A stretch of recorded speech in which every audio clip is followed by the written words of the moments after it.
BNP chairperson ও সাবেক প্রধানমন্ত্রী খালেদা জিয়া ফুসফুসের সংক্রমণ থেকে শ্বাসকষ্ট নিয়ে হাসপাতালে ভর্তি হয়েছিলেন।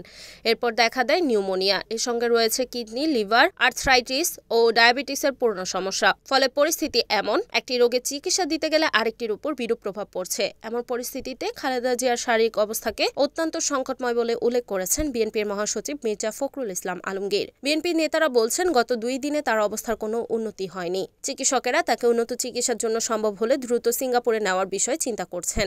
এদিকে খালেদা জিয়ার বর্তমান শারীরিক অবস্থা নিয়ে গভীর উদ্বেগ প্রকাশ করেছেন অন্তর্বর্তী সরকারের প্রধান উপদেষ্টা অধ্যাপক মোহাম্মদ ইউনূস। তিনি খালেদা জিয়ার জন্য দেশবাসীর কাছে দোয়া চেয়েছেন।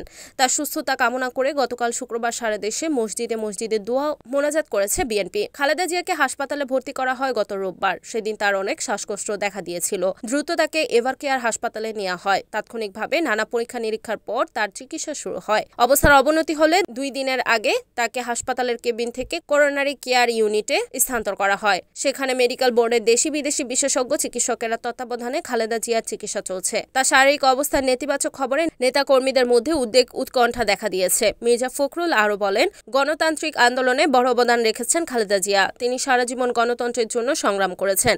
তিনি কারাভোগ করেছেন, নির্যাতিত হয়েছেন। বিএনপি নেতারা বলছেন, এ দফায় হাসপাতালে ভর্তির পর থেকেই সারা দেশে দোয়া ও মোনাজাত হচ্ছে। গতকাল জুমার নামাজ শেষে রাজধানী সহ সারা দেশের মসজিদে তার রোগ মুক্তির জন্য বিশেষ দোয়া অনুষ্ঠিত হয়েছে বলে জানিয়েছেন রুহুল কবির রিজভী।